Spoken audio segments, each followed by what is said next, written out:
And this is Writer's Voices with Monica and Caroline. I'm your host, Monica Hadley, and my co-host and mother, whom you all have enjoyed all these years, is not with us today, but she'll be back with us next week. Our guest today is Paul Brinkley-Rodgers.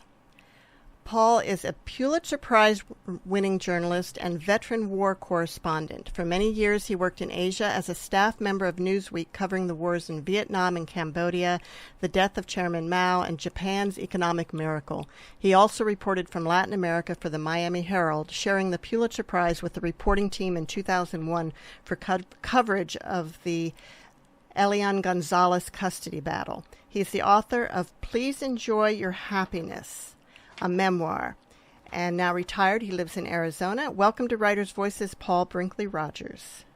Thank you so much. So let's just start with a little bit of your background, because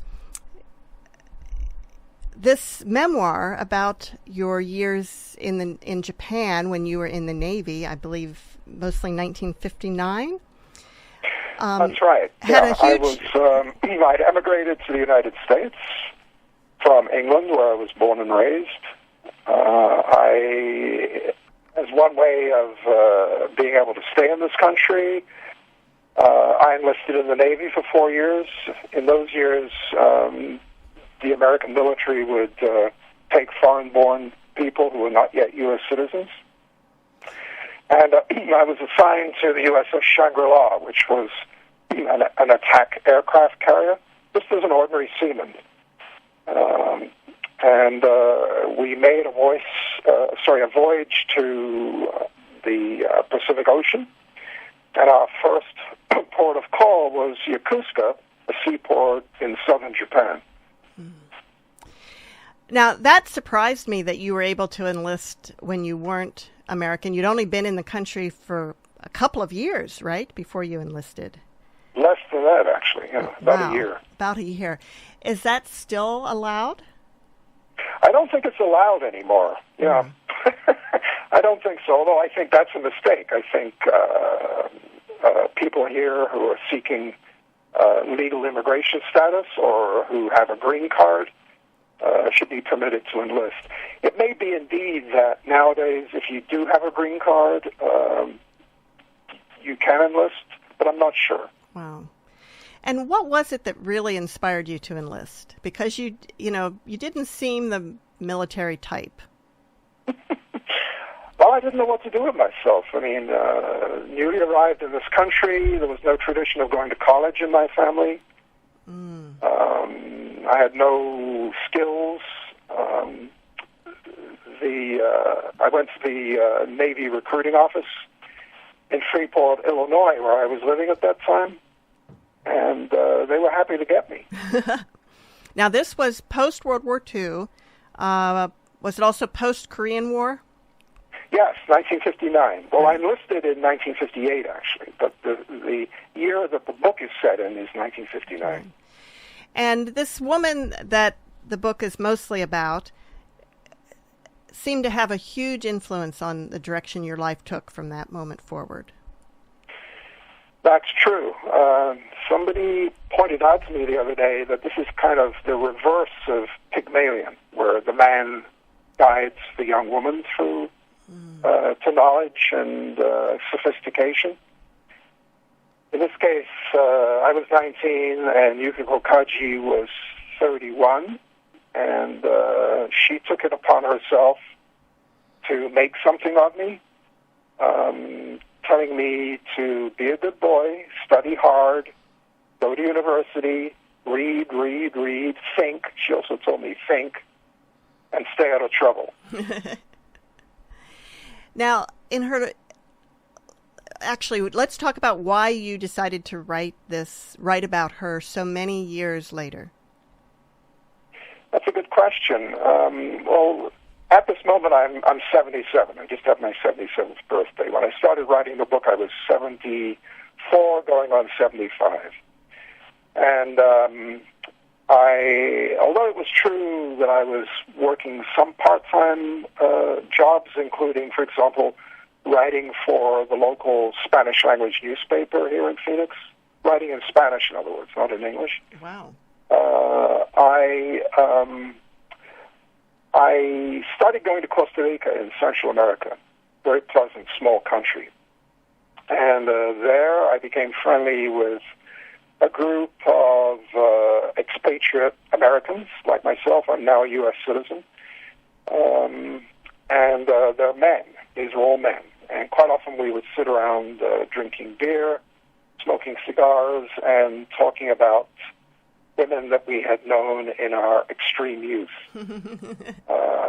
Romances that were either like real live romances or romances that were stillborn or romances that ended tragically or romances that just sort of petered out into nothingness.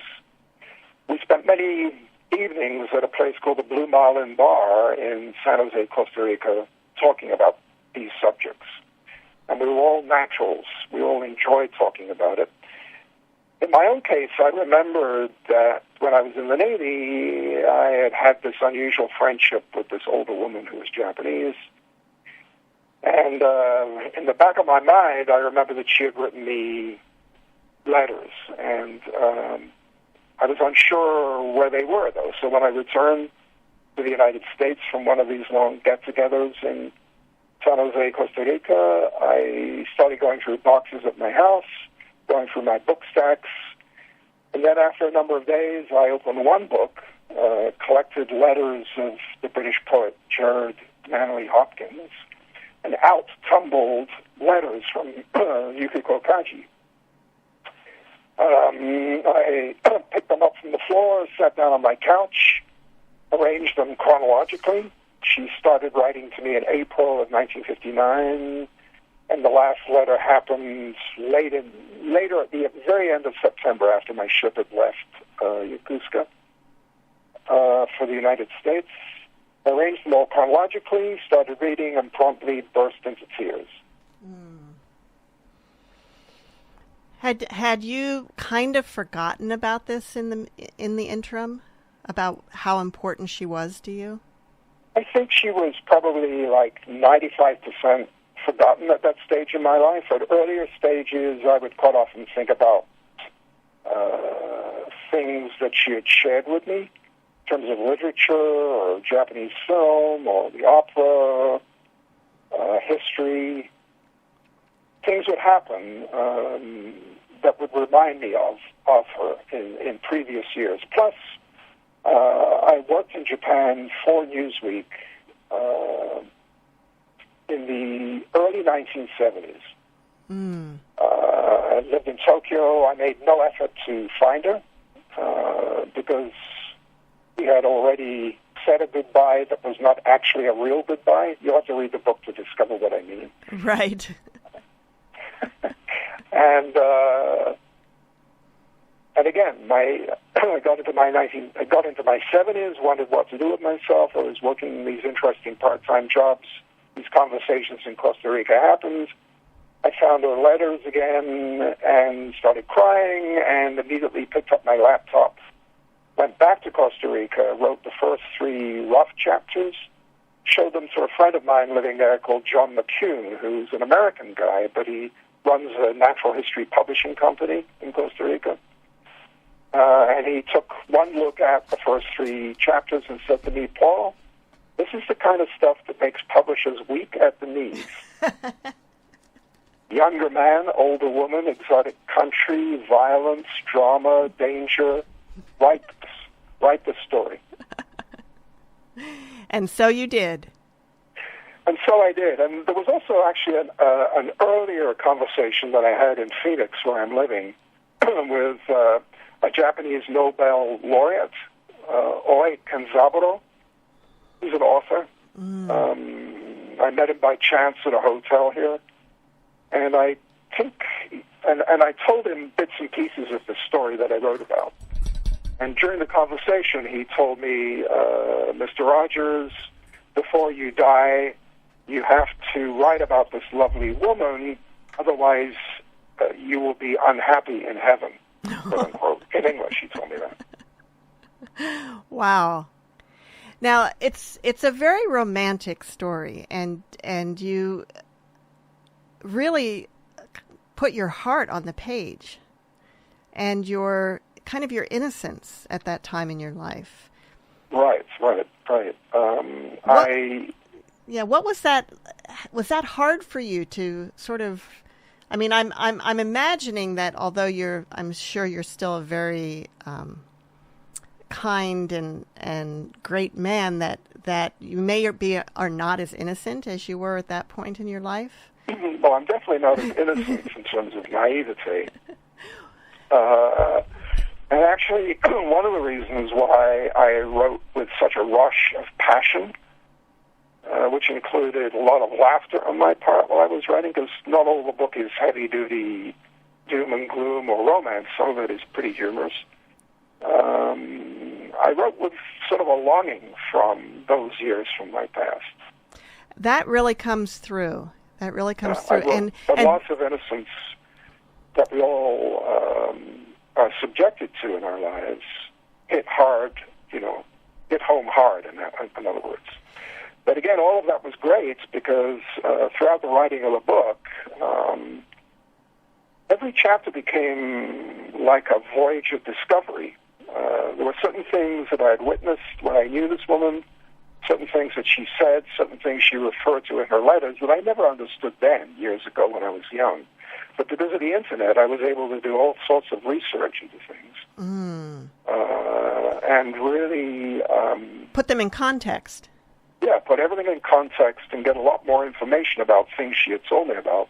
And also things that were going on, not only in Japan, but in the United States at that time. For example, the civil rights movement here. I was able to put all of that into context and have a much greater understanding of who she was and what she was trying to do for me when I was just such an innocent, idiot kid at the age of 19, too young to appreciate her. That was also part of my regret as an older guy, that I was not up to responding on the same level as she was operating on back then.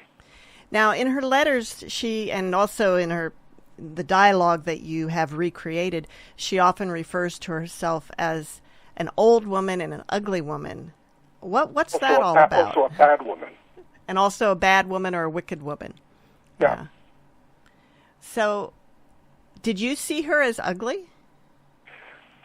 Not at all. Although, again, as a naive kid, I wouldn't really know the difference, I think, between somebody who was a woman who was ugly and a woman who was gorgeous.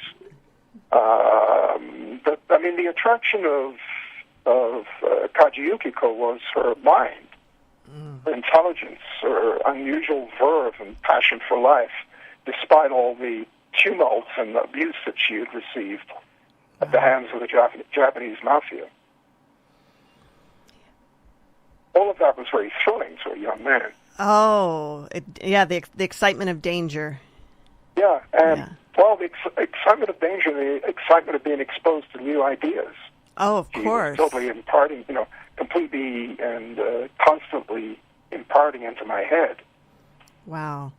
And I was not, like other sailors who would go ashore and get drunk and chase women and stuff. She once told, this is in the book, but there's an anecdote in there explaining to me why she's so delighted in using the English word whom. She would say, she would talk about her work at the bar she worked at, that she would take beers to a group of sailors and say, to whom shall I give this beer to? That sort of thing. Mm-hmm. And she said that any woman who addressed a group of sailors using the word whom would be in safe territory because no sailor would dare pinch her bottom, she said. And I say in the book that I was so young I wasn't even aware that she had a bottom.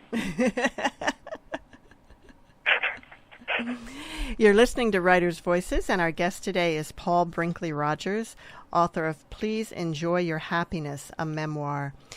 Now, Paul, is this, you've been a writer your whole life. Well, ever since I met Yukiko Kaji, yes. And you've written poetry, you've written a lot of journalistic writing. Is this your first book? It It is, yeah, my first. Wow. How does that feel to see that on the bookshelves in the bookstore? It's pretty weird. I went into the local Barnes & Noble store a couple of days ago and just sort of stood in front of the pile of books and whipped out my cell phone and took a photograph. And then I sort of walked around the table, came back again, and there were two young women, students probably at Arizona State University, which is near my house, and they picked up the book and remarked about the cover, which they thought was beautiful. And then one of them started thumbing through the pages. She came to one of Yukiko Kaji's letters and started reading, and she turned to the other young woman and said, "Oh, my God, who would write a letter like that nowadays?" Oh. Yeah. Oh. That was a wonderful moment. How amazing to be like a fly on the wall watching somebody Exactly dive into this. Wow. Wow. Well, the cover... Other people, friends of mine, sent me photographs now of the book appearing at Costco, for example. Costco bought 20,000 copies, hardcover copies, in advance of publication. Whoa! Yeah, amazing for a first book by an unknown person in the book world. Absolutely. And, Hudson News Service bought 1,500 copies, I think it was, for distribution at airports. Again, in advance of publication. Wow. It immediately sort of puts the book out there in the public eye, which again is just astonishing to me. Absolutely. And what was the publication date? Well, originally it was set for late October, but after Costco placed this order, Simon & Schuster decided to step up publication pronto to August 2nd, which is, I think, 1 week before Costco demanded the books. 1 week before they wanted the books actually in their warehouses up in Seattle. So we're recording this interview on August 15th, 2016. So the book has been out less than 2 weeks. That's true. And is it getting a tremendous response? Well, there is the publication Kirkus, Kirkus, which I had never heard of personally. Right, they do reviews. Yeah, they do reviews of most books published in the United States, and so a review happened, and the publisher in New York sent me a very excited email telling me it had been reviewed, and the review was wonderful, and I called up my agent in New York, Mr. Carlisle, wonderful guy, and said, "So what's this all about?"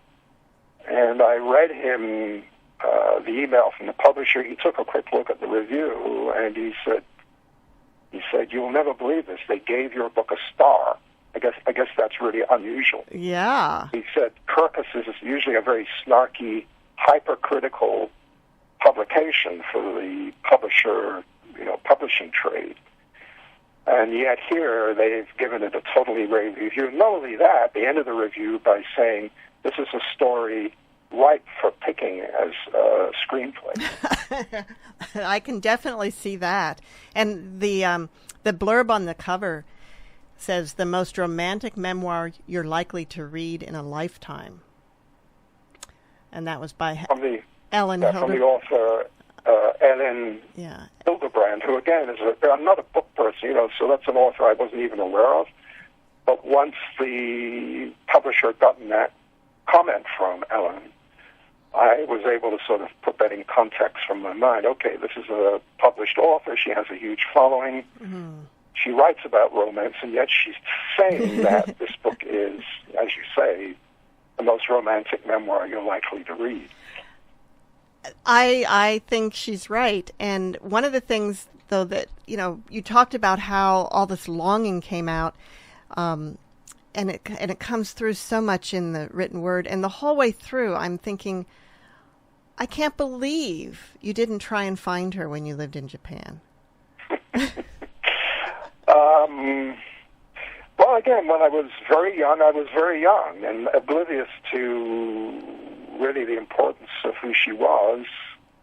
Plus, after I got out of the Navy, I won a National Defense Foreign Language Fellowship to study Japanese language, which was something that Yukiko Kaji demanded that I do, study Japanese language, in other words, in university. I was busy doing that, and then when I was working for Newsweek and stationed in Japan for a number of years, I was busy being a Newsweek correspondent. And my experience with Kaji Yukiko was way back in my late teens, and it was all sort of a distant memory.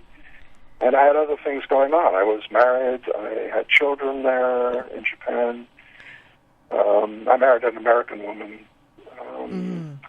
And I just found it never came up in my head, I guess, that I should go back to Yokosuka, an easy train ride from Tokyo, actually, where I was living, to try to find this woman I'd known in my extreme youth. And yet your life seemed to have unfolded almost exactly like she demanded. Exactly, yeah. Go figure. And I often wonder what kind of young man nowadays would have this sort of experience, in other words. Because this is the age of people saying, let's hook up, kind of thing. Right. And this is a woman who ended her first letter to me, just a matter of a couple of weeks after I first met her, in this way. She said, I send you 3 words: respect, period; sincerity, period; gratitude, period. Now, what kind of woman would write a letter to a young man like that nowadays? In fact, what kind of woman would even write a letter? Good point. But we've kind of lost the art of letter writing. Yeah, and it's so tragic, that young people nowadays are not going to have this sort of thing to look back on. I mean, her letters to me that I still have, she folded the paper that they're typed on and handwritten on. The paper still has her DNA. I can still get a hint of her perfume, in fact. Wow. In the letters. Yeah. And young people nowadays are not going to have that. Now, she had asked you to correct her letters and send them back to her? She did, yeah. So she always sent a carbon copy. Ah. That I had to return. You know what a carbon copy is, right? I do, because I'm old enough. She always includes a carbon copy. And so the other good thing about that is that when I was correcting her letters, I kept notebooks, and I would keep a track of all the corrections, quite often write out the letters all over again and correct them from the notebooks that I kept. So even though I actually only have 10 of the letters she wrote to me, I was able to recreate 5 or 6 of the missing ones that I had.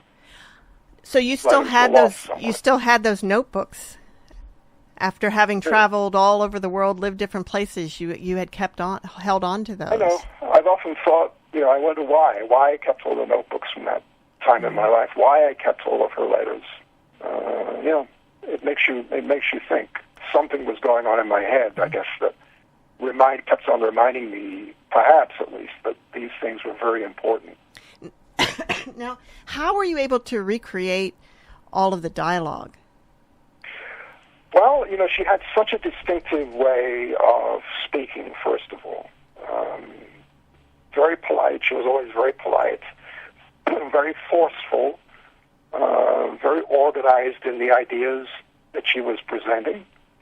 I was able to read, of course, her letters over and over and over again, and the more I did so, the more she began speaking to me again through the letters. And that's the other thing readers of the book can experience is if they read the letters out loud, they will hear her voice. Mm-hmm. So she was speaking to me through the letters, plus I had my notebooks. I often made notes about conversations that she and I had. And why did I do that? Because she demanded that I keep a record of our conversations. So that I could gain knowledge, in other words, and be the kind of, make the transition really from boyhood into manhood. She demanded it. Mm. Wow. You're listening to Writers' Voices, and our guest today is Paul Brinkley-Rodgers, author of Please Enjoy Your Happiness. Paul, would you like to read a little bit from the book for us? I would, and do you think it would be appropriate for me to read one of Yukiko's letters? I think it would. All right, get ready. This is a letter written toward the end of our relationship. As September approached, and it was the date of the ship leaving forever was clearly apparent, September 22nd. And she gave this letter a title, actually, which was unusual. She called it A Starry Night. Mm-hmm. Dear Paul, soon you will be leaving me. I will save my words and my thoughts until I see you again, hoping for such a special and beautiful happy goodbye. It will be enough for me if you hold my hand and sit side by side with me at the Mozart Cafe. By the way, the Mozart Cafe was a coffee shop where she and I did a lot of talking. Okay. I am going to ask Ito-san, that's the owner of the cafe, to play Debussy's So Wonderful Nocturnes, his Nuages, his Fates, his Sirens, and also his La Mer, especially his Dialogue du Vent et de la Mer, because it is all about the deep ocean blue. You are a man of the ocean. You came to me from across the sea, and now you come back to me like seamen do for just a few days. Those days are your little gifts to me. In those days, you may see me weeping. You may see me laughing. You may see a certain girl, a so ugly woman, look at you in a special way that you will never forget. No one will ever look at you like that again. When I look at you, I want to have that memory of you in my mind forever. You will not forget how I studied your brown eyes, your thin lips, your poet's nose, and most importantly, your smile when you know that I am watching you. Yes, we will listen to Debussy. There will be no need to say anything. We will share the silence while the music plays. There is a woman's chorus in Sirens. There are no words, it is just soaring voices, those sirens who make mariners afraid. As a Japanese woman, I believe those sirens were just lonely, not bad, not dangerous. They were like a certain so-sorry girl in Yokosuka who has been waiting, that's all. Oh, Paul-san, I so want to be able to sleep, remembering the way you looked in our last moments. I want to remember the morning your ship vanished over the horizon that God drew across the ocean, so that a woman could say, there he goes, I see him, I still see him. Oh no, now my love is gone. I want to remember how the sky looked, and how the fog of the morning too, and the breeze stirring the flowers on the paulownia trees so that the blue petals are falling. Please do not be angry at me for this little note I send you. I can't help it. I have to write it. Maybe one day, if you read this again, you will have tears in your eyes. Those tears are my little gifts to you.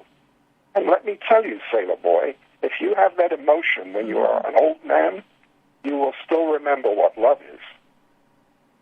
Yesterday I was reading a very old scroll of poetry with Chinese characters drawn in ink by someone expert with the brush. I think a woman wrote those kanji because when I look closely, I see that something, maybe raindrops, maybe tears, is still visible on the rice paper. This is from a collection of waka poems written by Ariwara no Narihira in the 9th century. This is not the moon, nor is it the spring of other springs, but I alone am still the same. Love, Yukiko. P.S. I had big trouble again, but now my problem is gone. I have room in my heart now so that I can say goodbye. P.P.S. You remember that I like Franz Kafka? This is from my notebook. Please remember that Kafka wrote, quote, now the sirens have a still more fatal weapon than their song, namely their silence. But although, admittedly, such a thing never happened, it is still conceivable that someone might possibly have escaped from their singing, but from their silence, certainly never, end quote. Yes, when we listen to Debussy, please remember that when we share the silence, period. That's a letter from Yukiko Kaji. Did you ever find out what she meant by when she said, "I had big trouble again, but now my problem is gone"? Right, that's an issue throughout the entire book. For one thing, although she wanted to communicate with me on every level about knowledge and arts and culture, she tended to be very secretive about her own past. And through a series of events that summer, I started to learn more about her. Plus, because of her relationship with the Japanese Yakuza, the Japanese Mafia, she was hiding out, as I said before, when I first met her. There was a detective, Japanese detective in that city who was interested in her situation. And the fact that members of the Yakuza had made it apparent they were going to come for her, to reclaim her, and take her back to be sort of a call girl. So it was Detective Nozaka, a very interesting character who, like Yukiko Kaji, had been born and raised in Manchuria in North China, who filled me in on a lot of the details, her relationship with the Mafia, her own personal history, the fact that she had been raped when she came back to Japan from the Japanese colony in Manchuria in North China that was abandoned by the Japanese at the end of World War II. How she was made sort of a plaything of rich Japanese industrialists who were attracted by her brilliance and her looks. A lot of that background material came from the detective, and all of that is, laid out in the book as I gradually begin to understand more and more about who she was and why she was doing what she was doing in terms of her friendship with me. But did you ever tell her that you knew these things about her? Not really. I still didn't have a journalist's sensibility. I was not skilled in asking questions, especially questions of an older woman who filled me with awe. I mean, I never asked her how old she was, for example. I was too polite. I was born and raised in England. Right. Thought to be honorable around women and to be attentive and to be loyal, which Yukiko Kaji constantly praised me for. You seem to have attracted the attention of this detective and also the commander of your ship and other people in authority, but you never really got in trouble, although you were sort of crossing the lines a bit. Never got in trouble, right, in terms of being arrested by the Shore Patrol for going into areas of the city of Yokosuka that were off limits, what the Navy called off limits to sailors.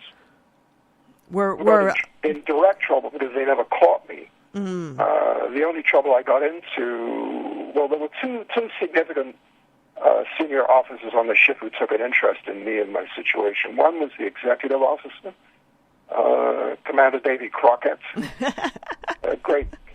real name, from Texas, who had been a hero during World War II. He was a fighter pilot. He quite often used four-letter words around me and constantly was expressing horror because of certain situations that I got myself into with Yukiko Kaji. But he also gave really good fatherly advice.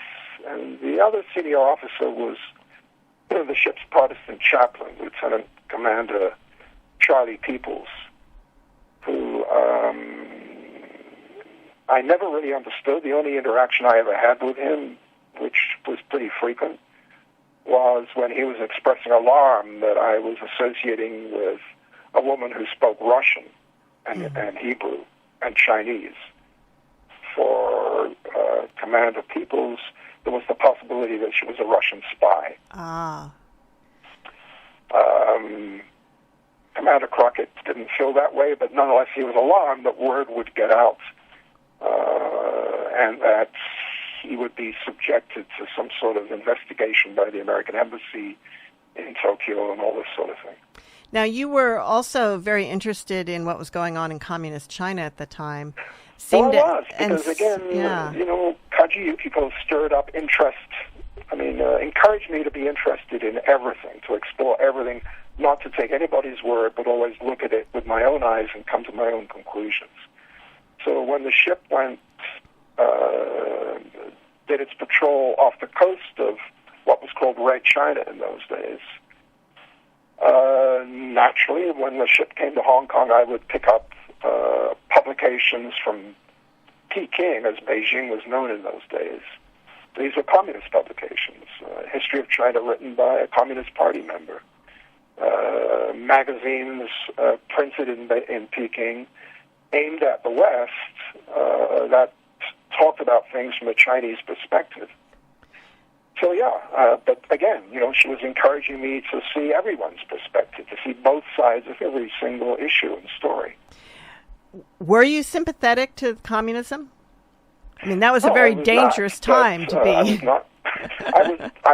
My intention was to remain strictly neutral about everything. I didn't buy the complete American version of events either. Wow. Plus, remember, I was still a European. I didn't have an American passport. I had a British passport. Right. You're listening to Writers' Voices, and our guest today is Paul Brinkley-Rodgers, author of Please Enjoy Your Happiness, a memoir. And this memoir is set in Japan and a Navy ship and Hong Kong in 1959, when Paul was a sailor with the U.S. Navy. When you were there any things that as they came up as you started writing that you found hard to remember? Either hard in the sense that it was painful, or hard in the sense that you just couldn't remember the details? Well, actually, the painful stuff came up after I finished the first draft of the manuscript. Because when I showed it to friends who are writers, they said, you should write a couple more chapters about the way you are now in your 70s. You should reflect on the way you're living now, and reflect also back through the years to 1959, when this woman had such an impact on your life. So having to consider myself in my 70s, after 3 divorces, after a lot of successes, but also some failures, having to confront the fact that many of my friends, both male and female, who were writers or photographers in Vietnam and Cambodia during the war years there, were now dying or falling ill. All of that forced me to confront my mortality seriously for the first time. Wow. And when I started getting up in the morning, I would sort of look at myself in the mirror and say, almost like, who are you? Or express surprise that I had even woken up, given the fact that friends of mine are dying in their sleep, as well as dying of cancer and other things. So, but the one interesting thing is that those additional chapters about the way I am now, when they were read by my agents and other people, they said, those chapters are like really strong. Those are great. Were you in harm's way as a war correspondent? I'm writing a second memoir right now about my experiences in Cambodia between the years 1970 and 75. I was there at the bitter ends and was airlifted out of there by a U.S. Marine Corps helicopter. Wow. 3 days before the Khmer Rouge seized the city of Phnom Penh. I was shot at several times. I was lightly wounded twice, fell off a tank, went on night helicopter missions, was in special forces camps as a writer when they were attacked, was in frequent combat in Cambodia. Now, it's interesting. Endangered. It's interesting to me. Kaji Yukiko told me that you have to learn how to be a man, and men are raised to suffer by their mothers. But mothers raise their daughters to have children and to be faithful wives. But mothers raise their sons to suffer. Pretty interesting point of view. It is an interesting point of view. So it's interesting to me too that you did this work as a war correspondent, which seems like it would be really difficult and dangerous. But then you won the Pulitzer Prize for something a little closer to home. That's true. Well, when the Miami Herald took me on as a writer, I was already into my 60s, and it was kind of unprecedented at a very great newspaper to hire somebody that old. But the fact was that through my entire journalism career, my specialty really was covering war and violence in many places. And I think the Miami Herald wanted to hire a seasoned reporter who they could just parachute into certain situations and know that he would survive and be able to operate, be light on his feet, turn around and quickly get news stories back to home office. So when something happened, for example, when the president of Argentina fled in 2001, and there was major street rioting in Buenos Aires, at 10 o'clock at night, they said to me, hey, here's a guidebook to Buenos Aires. Get on a plane. It leaves in 2 hours. Here's $2,000. Put it in your pocket, and good luck. That was pretty typical. Now, there are many situations like that that came up, during the years. So it was not unnatural for me, in other words, to operate well. And I also think, because of my experiences in Cambodia, in a way, almost enjoy those dangerous experiences, because the camaraderie that comes up when you're there with your colleagues, your competitors, is of such high quality that you remember it for the rest of your life. Are newspapers still sending reporters out that way? Unfortunately, because of the decline of daily journalism in the United States and falling circulations at newspapers, it's becoming far less common. Right. You'll notice, for example, on television that most networks now are not using American correspondents overseas. They use foreigners who are, and I don't think they're salaried, in other words, full-time employees. I think they're just paid by the report. So the days when Walter Cronkite would wander around the world, those are long gone, unfortunately. Plus, there's also the advent of the Internet and so-called citizen journalists, amateur reporters who unfortunately usually don't have the same sort of training and background as the old professionals. They are now the people reporting international news. So if someone wanted to have a career like yours today, what would you advise them? What should they do? Right. Interestingly enough, there's a screenwriter living in Phoenix where I live. His name is Marvin Kupfer. Like me, he also is a former Newsweek person. His son, Matt, right now is in Moscow. Matt received academic training in the United States at Harvard, and he went off to Moscow at a pretty early stage in his undergraduate career, started learning Russian, became really fluent, traveled to Central Asia, the former Soviet republics there, got involved in writing about civil unrest there for several online publications. And now he's in Moscow again as a graduate, beyond graduate student. I think he's graduated.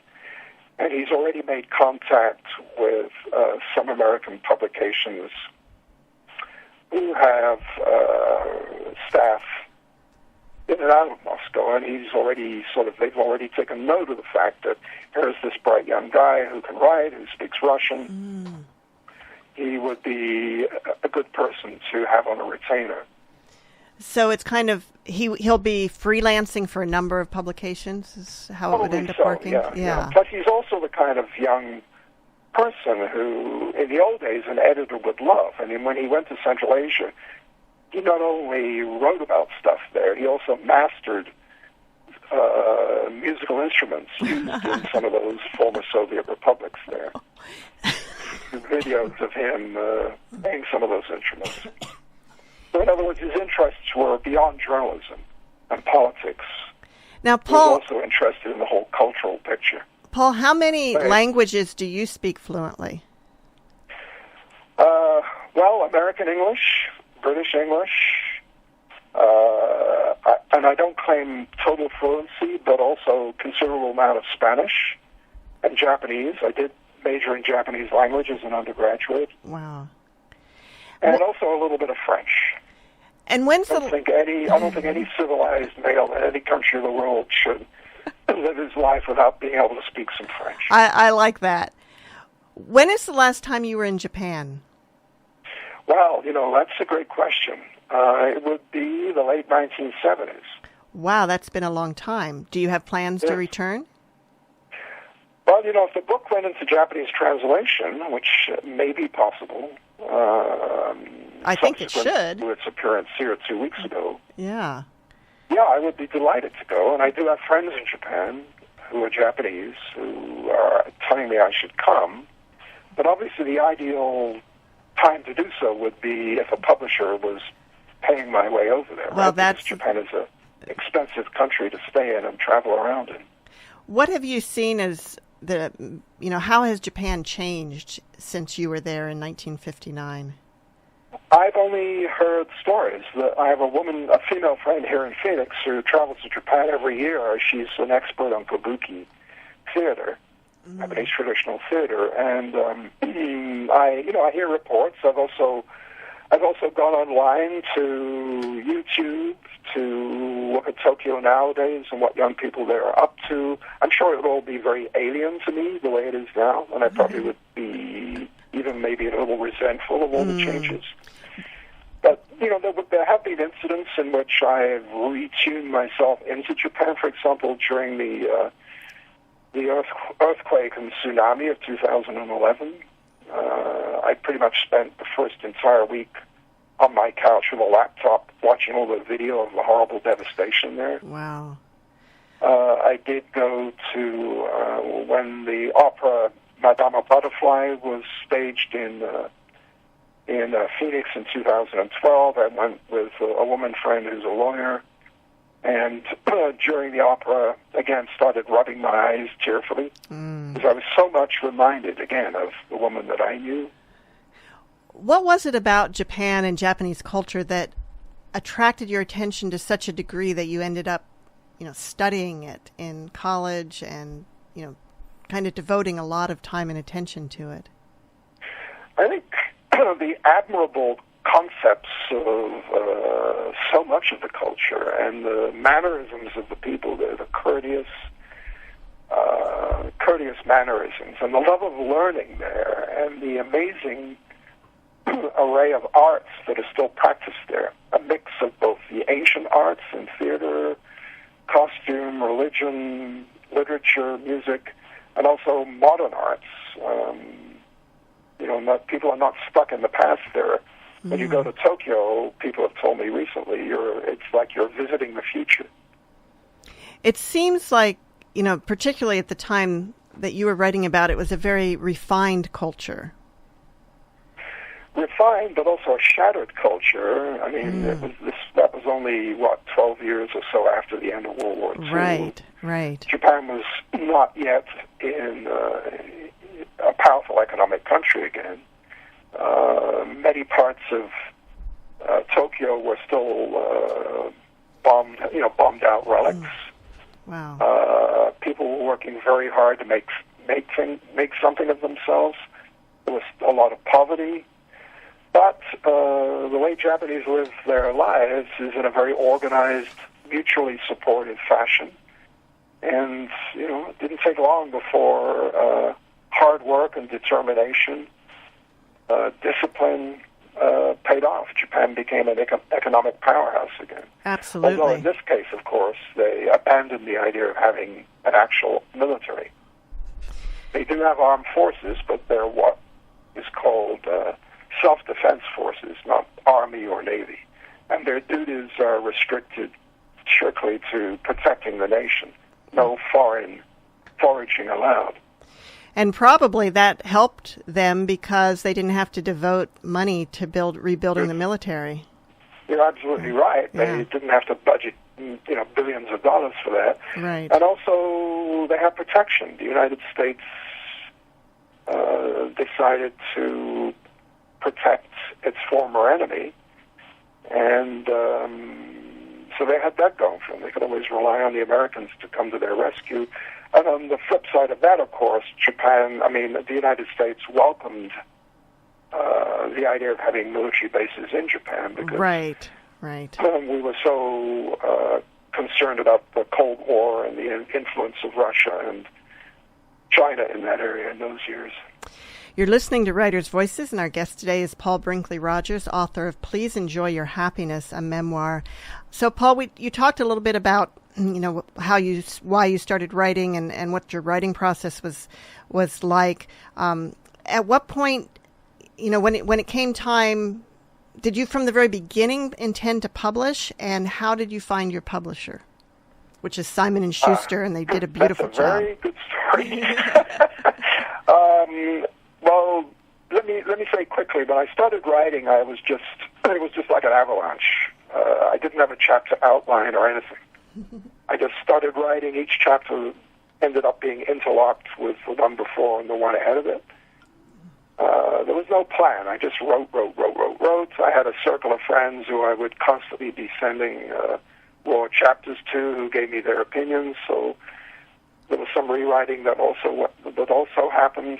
And then I came to the end. I did, again, have a couple of author friends who liked what I had done, and they volunteered to draw up a list of agents, first of all.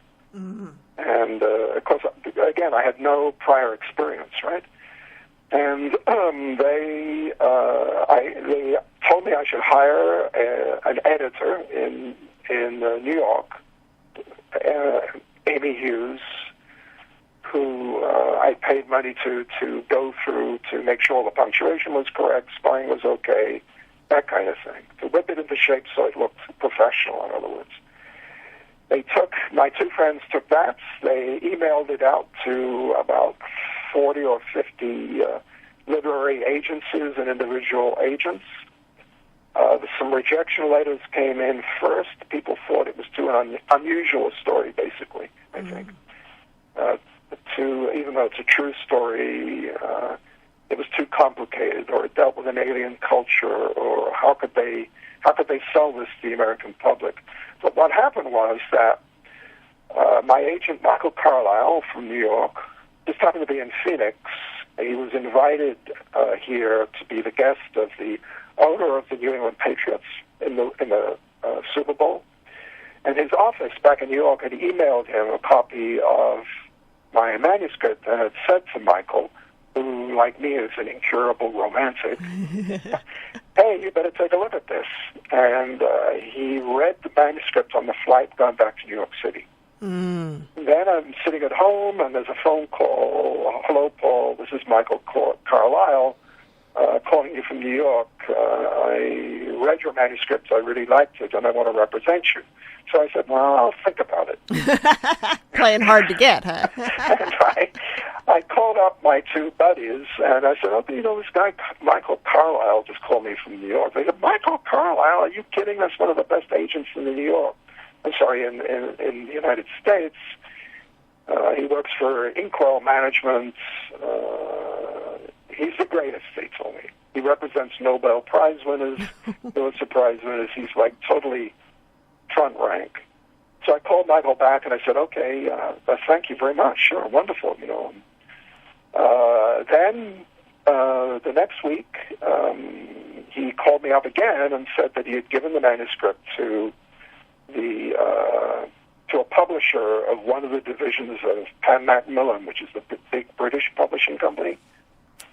Right. And I said, okay. And the next thing I knew, there's a phone call from London, from Carol Tonkinson, the publisher, telling me that Michael, indeed, had given the manuscript. She read it on the flight back to London from New York, and it made her cry all the way. And I said, really? She said, yeah, just ask the people seated around me. Oh. And so, and the other cool thing is, too, that Carol loves the subject of Buddhism. She's a Buddhist, so she was interested by those portions of the book that deal with Buddhism and Zen Buddhism. Mm. So it was actually published first in London in January by Penn Macmillan, with an entirely different cover to the one here. Oh, I did not know that. Yeah. And then it took a while. The book appeared in London, and Michael Carlyle had heard that the new editor-in-chief of Touchstone Books, which is a division of Simon & Schuster, the new editor-in-chief had a Japanese mother. In other words, was half Japanese. And he took her to lunch and gave her the book. And her initial reaction was, Michael, normally I wouldn't want to read a manuscript written by a white guy about an Asian woman, about having a romance with an Asian woman, because they're so stereotypical. But apparently a few days later, after she read the whole thing, she said, okay, this is different. This is entirely different. Yeah, there's nothing stereotypical about this. Yeah, nothing exploitative in it. No. This is an older woman, older cultured woman with mystery, taking charge of a younger man and mentoring him for his future. This is an entirely different kind of story. The woman in this story is not a child. She's a very, very strong woman. Yeah, right. So that's pretty much how everything happened. Wow. Well, I think that, based on what you've told me and about the attention that the book has gotten from bookstores and Costco and so forth, that this is going to be, everyone's going to know about this book in not too long. That would be nice. It would be nice. I'll be modest. And I really am looking forward to reading your next memoir. Would you recommend writing memoir for people of your age, even if it's not for publication? I would, yeah, because it's a legacy that you can leave to your descendants, number one. If you do write a memoir and you're not experienced as a writer, probably it would be a good idea to get on board somebody who has a little bit of experience, or to hire somebody who can go through your manuscript and edit it. Absolutely. Some of the people who do that sort of work not only sort of edit your spelling and punctuation, but can also be hired to critique the content. Well, thank you so much for being with us today, Paul. We are completely out of time, and I'm look forward to hearing from you again, and really recommend this book. Please enjoy your happiness. Thanks so much for your kindness. See you next week on